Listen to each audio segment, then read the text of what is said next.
right, we will admit everybody. All right, and we'll get started. Welcome, everybody. So glad to have you here. My name is Jeff Hunt, and I have the wonderful privilege of serving as the Vice President of Public Policy for Colorado Christian University, where I help direct the university's think tank, the Centennial Institute. We've been hosting a whole series of webinars to help people answer many of the questions we're facing as a result of the coronavirus. And I want to encourage you to ask questions throughout this Zoom and YouTube chat.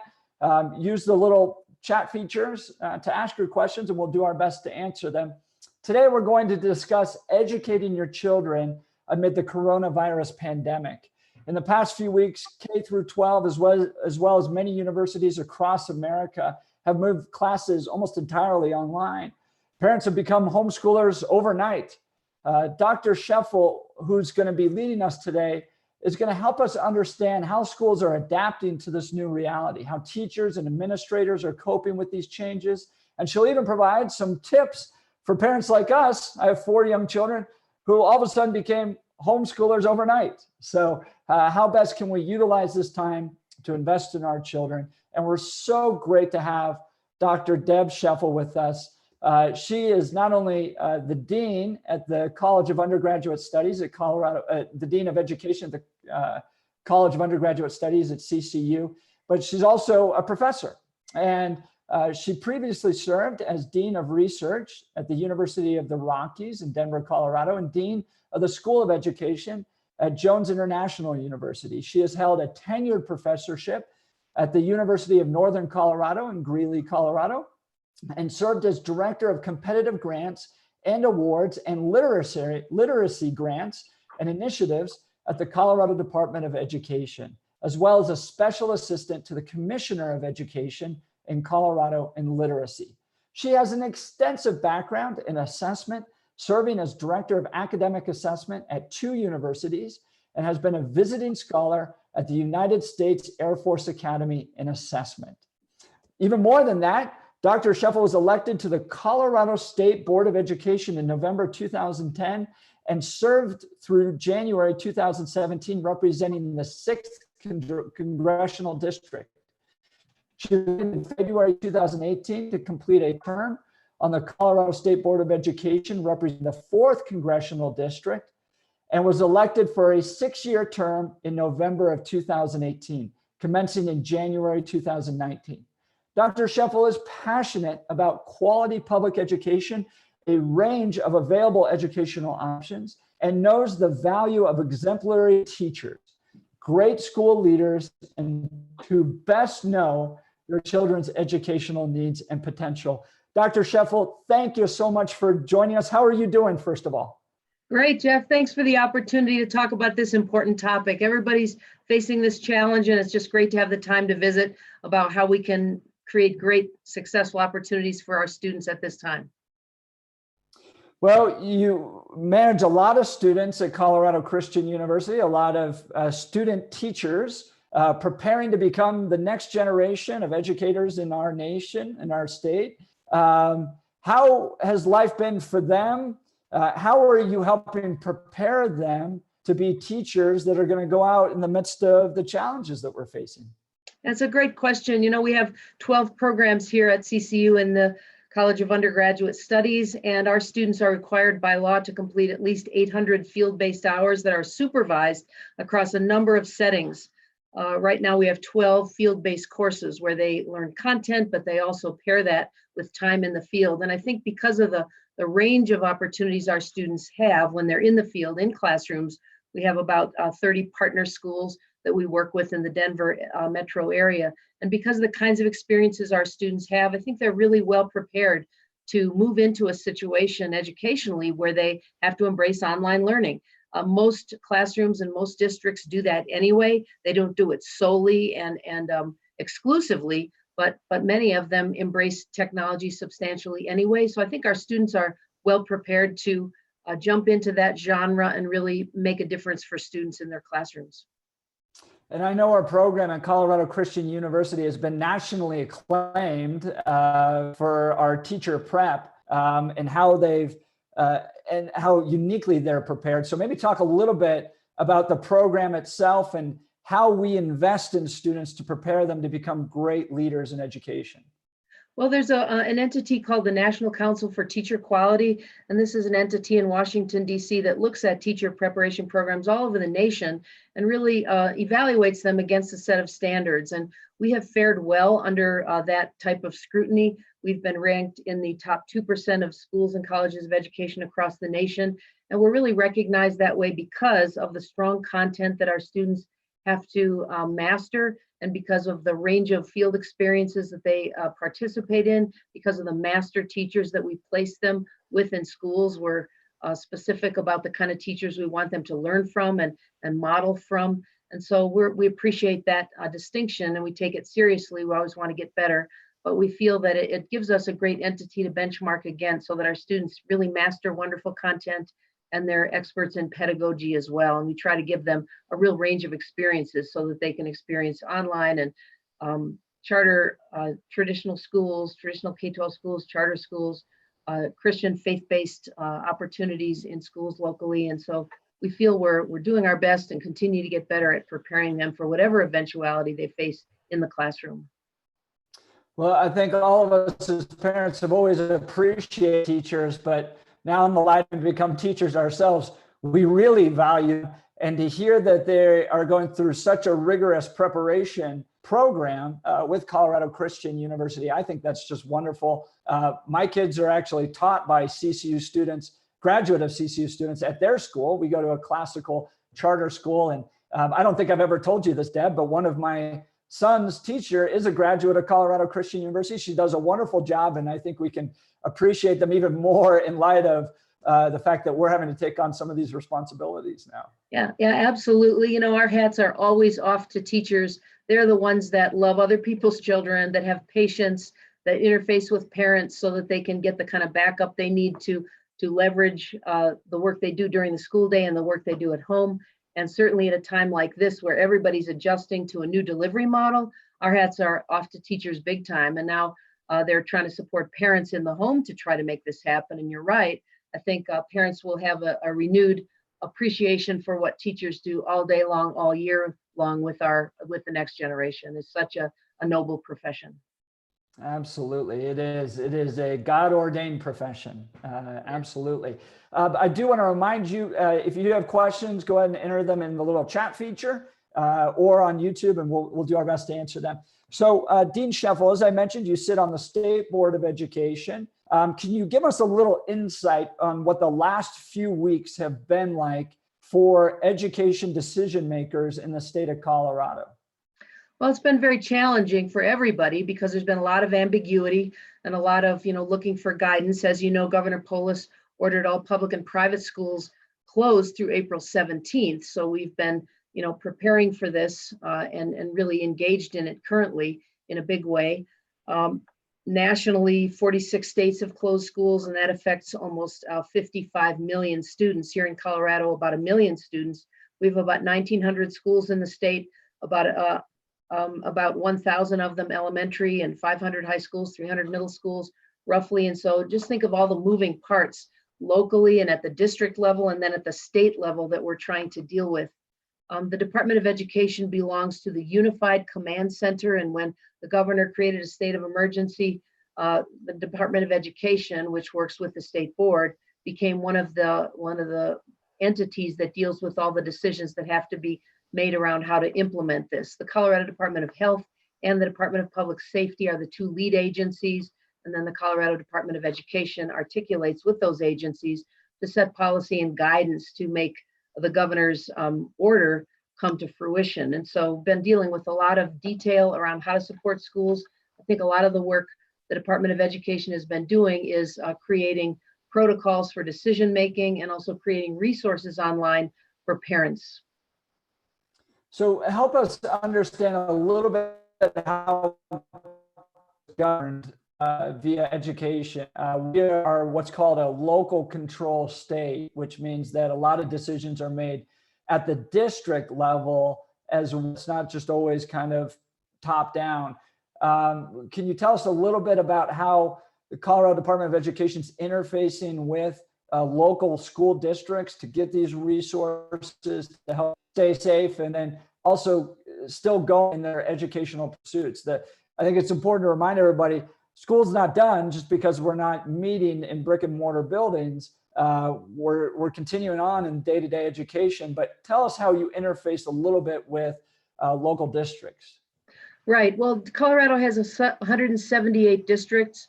About 108 of them are small rural districts and 40 are very rural, which means about 80% of the districts are rural, though they serve about 15% of the students. And so when you think about the range of challenges in rural districts, small rural districts, and more urban and suburban districts, it's just a real variety of needs. And so I think the Department of Education, in coordination with the state board, has really been looking to put up as many resources as possible. There's a great website, and it's at www.cde.state.co.us/learning at home. And there are just a number of links there that will really help parents as they try to navigate how to complete the school year successfully and meaningfully for their students. So I think the work we're doing at the state board and with in coordination with the Department of Ed is just looking at how can resources be made available to the public, to parents, and then what is the Department of Education doing specifically. So for example, the Department of Ed is holding office hours from the Office of Standards and Instructional Support so that parents can call in and get an email and get help. Also, the preschool through third grade office, it has office hours, and you can find those online at the Department of Education website. And Jeff, I'll forward you a one-pager that has some of these websites on it at the conclusion of this talk, just so you can post it for people. One of the things that occurred is that the federal government offered a waiver on state testing this year. So that's a huge help to districts and to parents because of the disruption. We can take it up again next year. And it certainly doesn't mean that we should neglect instruction for the final remaining weeks of the school year, but it does mean that we have some flexibility with the standardized testing, which I think is a good thing. I think local districts are probably a first stop for parents to look at what is the local district providing as far as materials. Districts are continuing to provide food for students on free and reduced lunch, and they're also creating context so the parents can pick up materials. Parents should ask for textbooks, and then many districts are also putting up resources of their own on their own websites, in addition to the state website, which is very rich with some great information. So let me recap a little bit. It looks like the CDE, which is the Colorado Department of Education, is working to put a lot of material up online. So parents need to reach that material and identify that. But they've also made phone numbers. So if you have questions, you can call in. You can also call what it sounds like your local districts as well. And Yes. They have resources for you Right. through this. And so they're working to really make this transition as easy as possible for parents, it sounds like. Is that right? That's right. Very much so. Everybody wants the remaining weeks of the school year to be productive for our students and still create flexibility, given that we're trying to really navigate a new delivery system. Colorado has always been a pretty good state when it comes to school choice. And in full candor and honesty, prior to this job, my job was to help represent the Colorado Coalition of Cyber School Families. These were families that were choosing online school for their children. And I remember we faced a tremendous amount of battles as to whether or not online education was good. Did it match up? Were the performances well? And I'm glad we made it through that, because I think over the last 10 years, we've really developed online school so that in an emergency like this, it has become better and people can absorb it. But we also have a lot of homeschool families. We have a lot of charter schools. We have a lot of innovation in Colorado. And I think that's helping us absorb these challenges that we're facing now as a result of the COVID pandemic. Maybe talk a little bit about the different ways that Colorado has innovated it in education so that we can adjust to a situation like we're facing right now. Yeah, I think it's a great point. I think as a state, we're really well situated to deal with this challenge because of the range of delivery options that we have encouraged, knowing that one size does not fit all in education. We can't aim toward the middle as far as fulfilling the needs of students. We can't aim toward the middle and hope students on either end of the continuum just figure it out. We always want to have a range of options for our students so that they're in the best educational context that helps them meet their potential. And really, that changes over time so that what works in 5th grade may not work in 9th grade. So I think that level of flexibility that we already have really helps us embrace this unique situation we're facing right now. Online education, of course, has been looked at from many different perspectives. What are the features of this delivery model that can best serve the needs of students? And it's different at different ages. But I think one of the most important things to keep in mind is when we're teaching virtually, we want to create the conditions for a volley, for interplay between the teacher and the students, between the students and each other, and between the parent and the students and the parent and the teacher. So it's this dialogue, this discourse that can move back and forth between those that are involved really creates the best conditions for education. And so I think as parents think about how to navigate this, they can keep in mind that in discourse, in discussion, in interaction is how we really fine tune ideas and create meaning out of information that can seem very static. We've all had the experience of reading a chapter or trying to understand an article, and we didn't have anybody to discuss it with, and we may walk away with a couple ideas, but we may question if we're really getting the main points or if we're really understanding the implications or how the information might apply in a certain situation. And it's that discourse, that connectivity that helps us refine that meaning. And so I think that that aspect of instruction is really important as we're all going virtual. What are in your mind, what are the biggest challenges that you think teachers and administrators are facing right now? And how can we be praying for them? But what are the biggest challenges and hurdles you think they're facing at this moment? I think really just the aspect of connectivity to make sure that people, though they are seemingly more alone in their homes, that they don't feel alone, that they feel like they have resources, somebody to turn to, somebody to call, and in real time get an opinion or get some help. I know I've been teaching more virtually myself in the context of being here at CCU, and just having somebody to call and ask a direct question in real time when you need it, just in time help makes all the difference and really reduces anxiety. So I think what the districts are dealing with, what the teachers are dealing with, parents and students are just, how can we remain connected in spite of the challenge that we're facing? And so there's lots of ways to do that. Old school ways of just being able to pick up the phone and talk to somebody. As I said, schools are creating conditions where parents can drop by and get materials.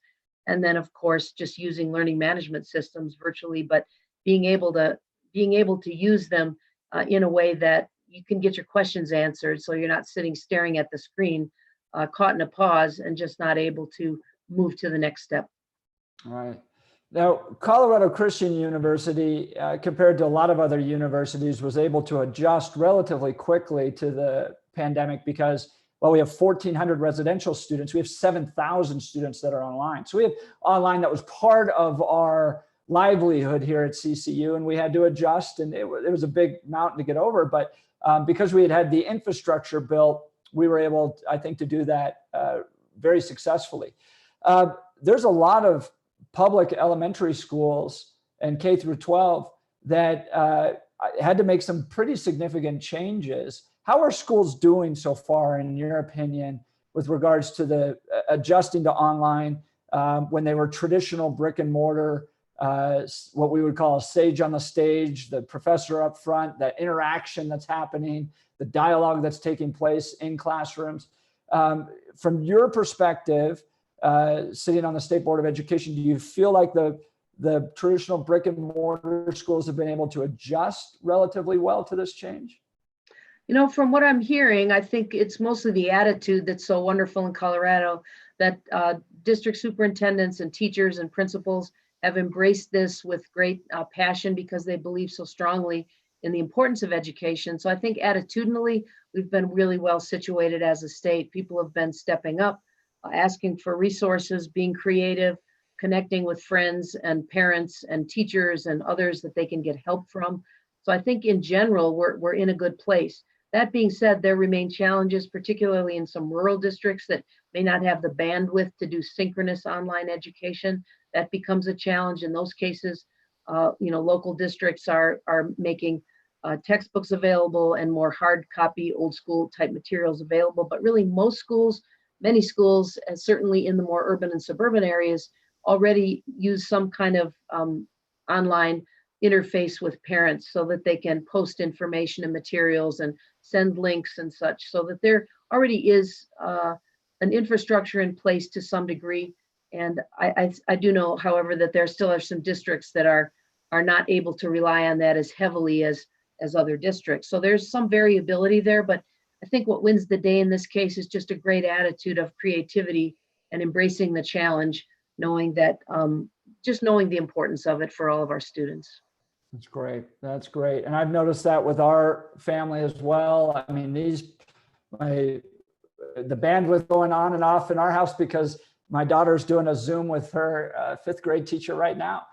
They're making themselves available. They're answering phone calls. They're jumping on personal Zooms, not just with the whole class, but if a student needs help, I've noticed that they're willing to take the time to do that one-on-one instruction, which I think is really important in education. And so I've appreciated from just an anecdotal personal perspective, how willing our teachers are willing to jump into the kind of flexibility model that they need to in light of this pandemic. So that's right. I agree. And that's why the profession of teaching is so great, because most teachers really go into this for wonderful altruistic reasons. They love children. They believe in the power of education, the importance of knowledge and skills. And so I've seen the same thing, and that's so heartening.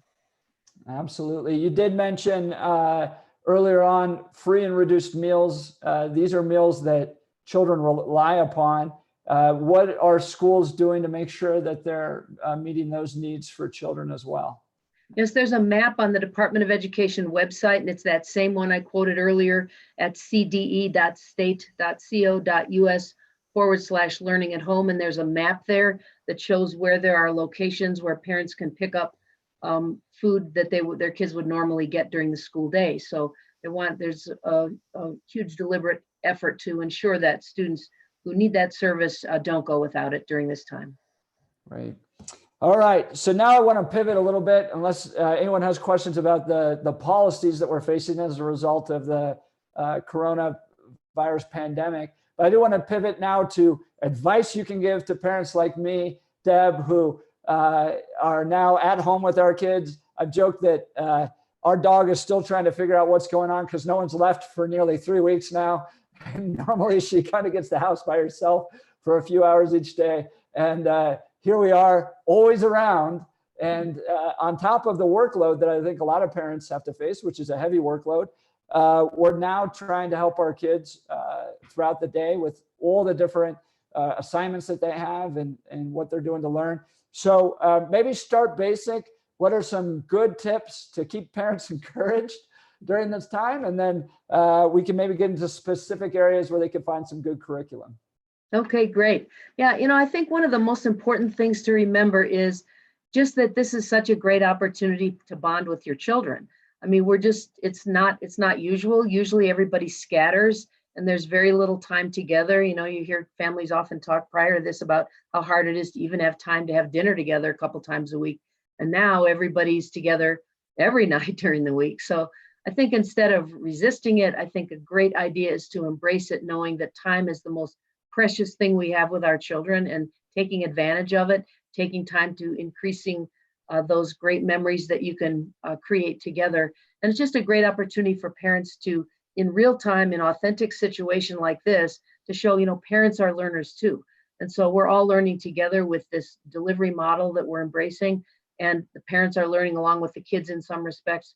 But there's a great opportunity for parents to communicate with their children their own worldview, putting the meaning into knowledge that is sometimes not possible when your kids go off to school in the morning. You're doing that at night, on weekends, you're helping kids with homework, but you're often not in the delivery mode with your students in math or in English language arts or in science or social studies. What a great opportunity to have these several weeks together. Who knows how long it lasts, but we know we have at least several weeks doing this, where parents are able to really look at the content along with their children and interpret some of the content from their worldview, from their perspective, infusing their values and priorities and into the content. We know that learning is about skills and it's about content, but it's also about connecting the dots for meaning. And so parents are in such a great position to do that consistent with their values. Well, I think that's remarkably insightful. Senator Ben Sasse had a book out a few years ago talking about how we've been winnowing parents away from education and taking that role and responsibility away from them, putting them in the hands of quote professionals, which I think has created a lot of problems, especially for Christian conservative families, where oftentimes you're facing a worldview that you oppose being forced upon your children. Here you have a moment to be able to discuss this from the values and perspectives that you share as a family, which I think is really important. What's your encouragement to parents that are all of a sudden doing math they haven't done in 20 years and the challenges they face there? Right, so it's a great question. There's some great websites that actually have teachers teaching. There's a good one that actually has called Excel in Ed, home-based learning resources to support parents. You can actually look up in a website called Unbound Ed, find lessons that are searchable by grade and content area. And some of these websites have teachers actually teaching on video. So I can send those to you and you can post them, but there really are a lot of resources so that you can look by grade, by content, by subject, and really find some wonderful resources where somebody's actually teaching that content, and you can download resources so that you can then pivot off of that and work with your own child on that same content. So I think there are a lot of resources available, also connecting with other parents, because if you have the contact information, a lot of schools are sending out emails for parents so that they can get in clusters and coordinate together, then asking other parents, how are you doing this? How are you teaching this? Really, there's strength in numbers, and tag teaming with each other is probably the best way to address some content that might be challenging or might be being presented in a way that's not fully familiar to the parent. There's also a unique opportunity here to get creative about education. We live at a time where you can literally take a virtual tour of the Louvre, or my friends and I held a workout routine this morning with a former US Navy SEAL. He did on a webinar for kids. I don't think it was as intense as what the normal Navy SEALs were going through, but those types of unique moments where you can take a gym class with a US Navy SEAL. There's a lot of opportunity here to get creative about education. It's not necessarily just about doing what's in the book, even though that's important, but to take advantage of the technology that we have to be able to see the world. Talk a little bit about how parents can get creative with education. That's a great point. You know, education consists of real-time, real authentic situations, and then the kind of declarative aspect of it, which looks at the content when it's more flattened. And a lot of times kids get exposure to content without the actual authentic surround, because they can't take a field trip every day, and they can't go out into the real world and see mathematics applied every day. But with technology, it's so much easier to create the context for the content. And that's what makes education exciting to kids. And so what a great opportunity for parents to have access to some of those resources and actually apply the content in real world, real life situations, since they're together in real time, real space right now, and they can go outside and apply some information on science, or they can look online and, as you mentioned, take a tour of the battlefields in Gettysburg and apply social studies information that way. There are some remarkable websites like that where you can take content and apply it in a meaningful context that really engages kids in the process and makes them excited about learning. Now, you've had one big part of training teachers is good classroom management. For those of us who are new to this, what are tips and techniques you have on good classroom management? You know, I think one of the best things we can all do, and we're probably all facing this right now just as adults, and it's the same for our children, which is just don't underestimate the power of a good schedule. We all thrive on a level of predictability, not too tight so that there's no flexibility in it, but we all thrive when there's some level of predictability. So I think one of the best things parents can do is ensure there's a good schedule and that the expectations for the child are clearly laid out so that there's no surprises, and you can negotiate that with your kids and sit down and say, okay, this is the time we have. How should we divide this time? This is the amount of information and the kinds of work we want to do. How can we divide the day up like that and the week up like that so that we can get our work done and also carve out time for fun and flexibility and some other kinds of opportunities that otherwise aren't really possible during the daylight hours. So I think schedule is such an important piece of that. And also taking breaks. We all know that if you sit in front of a screen too long, engagement falters. And so you have to mix it up between screen time and old school learning and getting outside and taking breaks, but kind of having a good rhythm so that you can create the momentum to move through the content in a great way and accomplish something each day and then each week. I think there's a lot of power in that. That's very helpful. We've created a schedule here at our house, and it does help keep the kids focused. It gives them an endpoint that they're not going to be working all day, because recess still matters. To all the parents out there, I was always a big fan of recess when I was a kid. It still matters. Get your kids out into the backyard and taking some breaks, right? That's right. We have to pace it. And the other thing is creating a space for learning. We all appreciate different spatial features to help us kind of get in the mode of doing certain tasks. And I think setting aside a specific space that's different than doing other tasks is really helpful for kids. It gets them in the mental mode of learning, and it creates organization. A lot of times, if you can create external organization, it leads to internal organization when we're trying to engage in learning. And so making a space for your kids so that they stay organized is a huge help too. That's great. I'm writing these down. So create space. 2, create a schedule. Make sure recess is involved. Yes. What else advice and tips do you have for parents? I think creating a time so kids can interact with each other via video chats is important, because they're used to being very social all day in school. And now they're in a very different context with fewer people. They can begin to feel isolated also, and like they're missing out on things. So it's great to, text and call, but being able to actually see other students, just like we're doing right now, can really go a long way for helping children not feel like they're isolated, like they're not losing out on their friendships, that they'll be able to take it up where they left off and even continue to create those relationships during this time. I think that can really help. Great. So time to interact with kids. So create space, create a schedule, time to interact with kids. Any other ideas or tips? We kind of mentioned this already, but keeping in touch with other parents.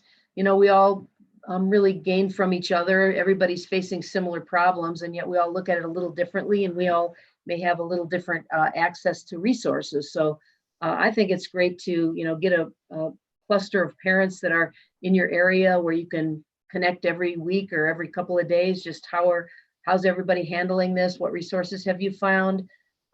Is really a huge help, because everybody brings something different to the table when we're in a situation like we are. That's great. I think what we're learning through all of this is the importance of parents being involved in education. If there's one kind of silver lining to this horrible pandemic we're in, is that we have to be more involved. Not only just from a moral and religious perspective, making sure that the content that they're being taught is valuable, but making sure that we're involved in the learning of our children, the education of our children, the values that we want to impart for them, the wonders of this world that God's created that they can enjoy and take part of. I think there are silver linings in the midst of this that we can take advantage of, which I think are really important.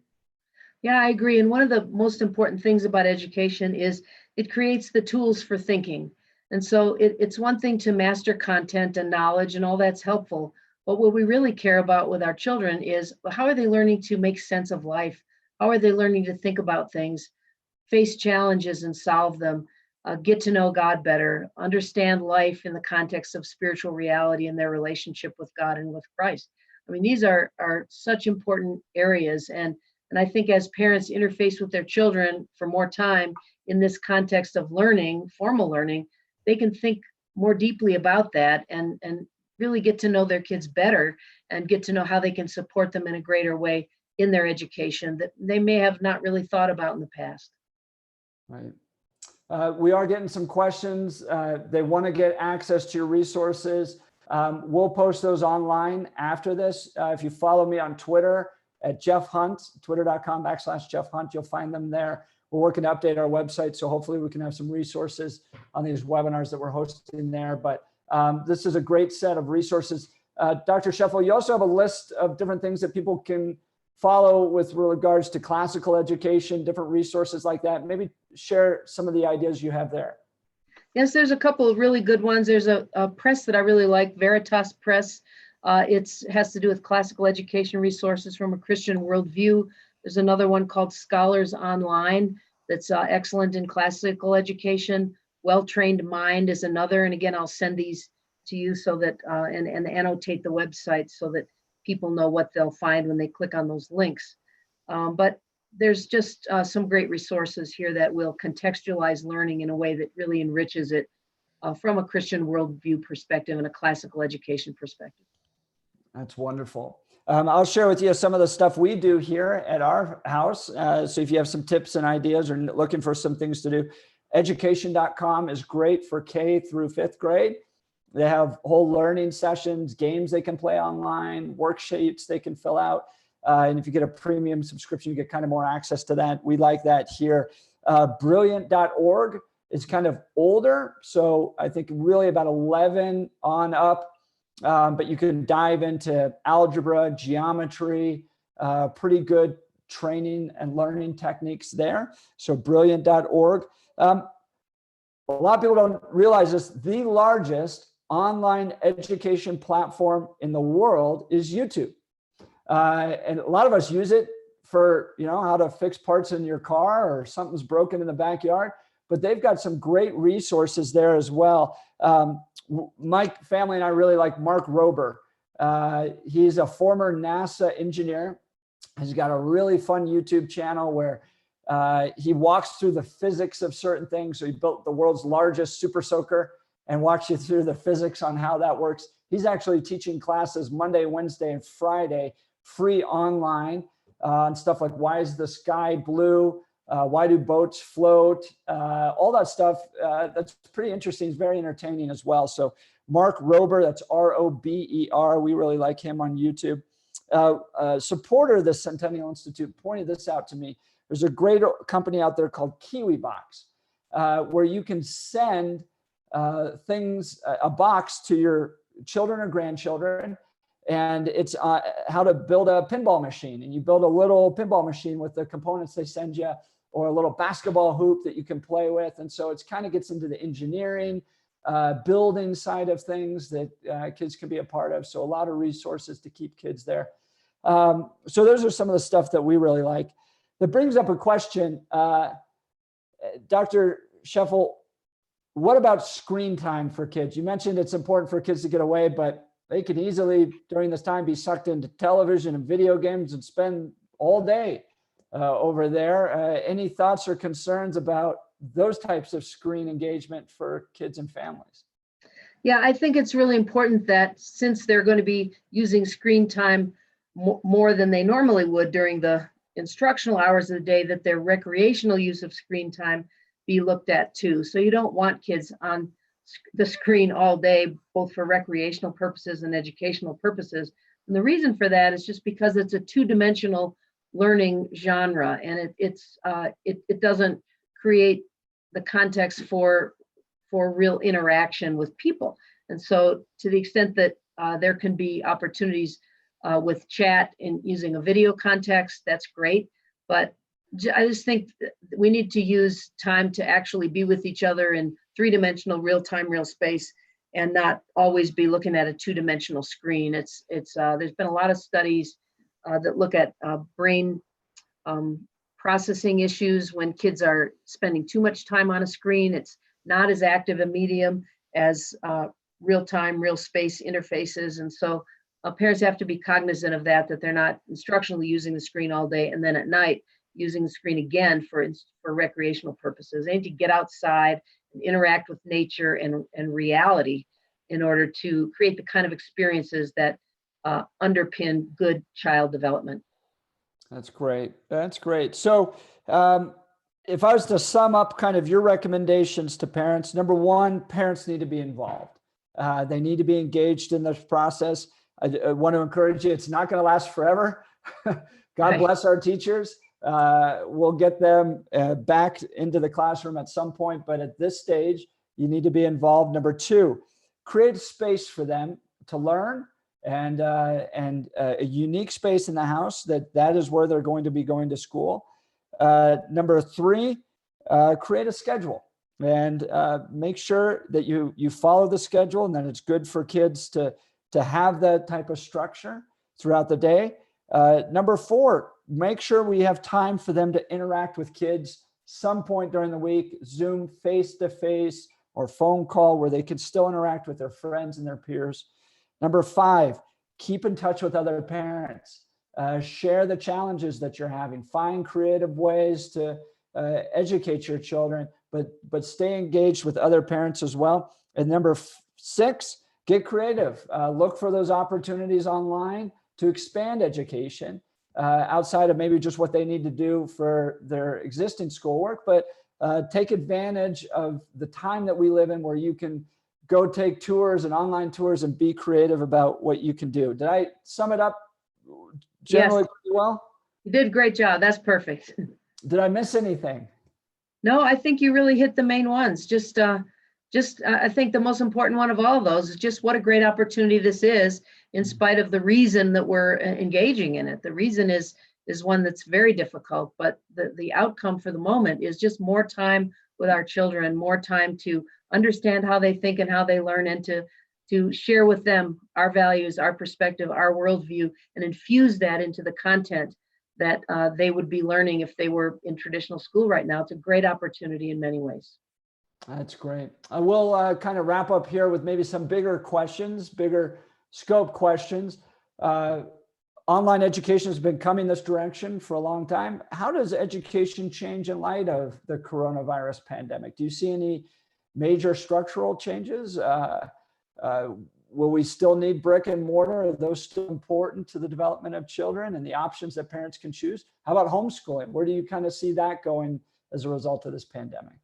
Yeah, I think that in many ways, people will begin to see new functionalities and new opportunities given this situation. We've already seen this technology used, but I think that it will be increasingly used, and used in more flexible ways as a consequence of this. Parents are the biggest influencer of education in many ways, and the fact that they are right in the center of implementing this and looking at ways that they can do so at home, that's going to put pressure on the system once this clears, for the way we use this technology when we return to a more traditional delivery system. But we will always need brick and mortar. We'll always need teachers in real time, real space, because it's the people connections, and it's the nuance underneath the content that creates the richness of education. It's all about connecting the dots and meaning. It's never just about skills and content. It's always about putting that in a context of meaning. It's never about, for example, who won a war. It's about the courage and the heroism and the challenges and the bewilderment and the outcomes and the long-term consequences of studying something like that really matters. And that's where people put a stamp on that. That's where teachers put a stamp on that. And that's where parents can put a stamp on it as well. And so we're always going to need physical structures, places where people meet directly and interface around important content. And yet we'll have new ways of using technology as well. As parents have engaged in this, they'll have a lot of ideas that'll put pressure on the system to increase flexibility and usage in different ways. Well, you've been wonderful, Dean Scheffel. Thank you for all the work that you do, not only at Colorado Christian University and preparing our students to become the next generation of educational leaders in our state and nation. And we have a wonderful school of education at CCU, and it's because of your leadership, and I want to thank you for that. But thank you for being civically engaged and helping guide our state. And as we mentioned at the very beginning, we're in a position to adjust to these challenges because Colorado has engaged in so much education innovation and empowered parents to make the best choice of educational opportunities for their children. And I want to thank you for that as well. Any closing words that you'd like to give to our viewers today? Just thank you for the opportunity, and God bless all the parents that are engaged in this and all the teachers and educators that care so much and that are helping us navigate this challenge. Our hats are always off to teachers, and appreciate the unusual work parents are stepping up to do right now too. And we're just praying for everyone that we will have a successful end of the school year, and asking for God to continue to bring healing to our country. And on that note, I do have one more question. How can do you think we could be specifically praying for teachers and administrators in this hour?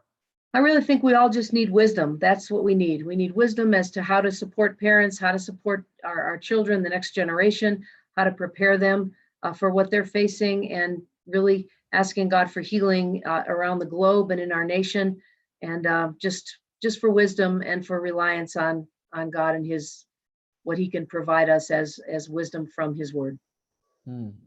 Thank you. And friends, I hope you'll be praying for our teachers. We should always be praying for them. They are really educating our children and helping instill values in them for the future of our country. But let's be especially praying for them now through this challenging time.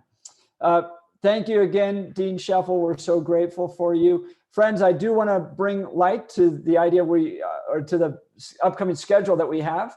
We're going to feature Brad Bright tomorrow on a webinar at 7 p.m. Brad Bright has a wonderful history with Campus Crusade for Christ. His father helped found that organization. He's going to be leading a webinar titled, "Has God Given Up on America?" He will answer some of these questions and introduce the 8 rules of social change, focusing on controversy is my friend, be a leader, not a loner, and stay on message. And finally, he'll provide with a simple plan of action to help change America's future. I think we could use a little guidance and hope spiritually through this time, and Brad Bright will help us tomorrow night, Tuesday at 7 p.m. You can watch on YouTube or go to our website to learn more information. I do want to make an announcement that right now is a wonderful time. If you are thinking of ever getting that advanced degree, the associate's, bachelor's, master's, or doctoral degree, get that with Colorado Christian University right now. We have over 7,000 students that are online. 88% of them qualify for financial aid, so you can get help to cover the costs associated with that. Over 80 programs to choose from. So if you're at home and you're looking that this is the time now to get that degree you always wanted, check out Colorado Christian University. It's a wonderful time to do that. The average class size is only 11 people. So you're going to get that personal instruction. We've been doing online education for years, and we know how to do it really well. CCU is a Christian conservative school and a great time to get that degree you've always looked for. So check it out at ccu.edu. Thank you again to everyone for being a part of our webinar today. We're continuing to pray for you. God bless you, and join us for Brad Bright tomorrow at 7 p.m. Good night and God bless. Thank you.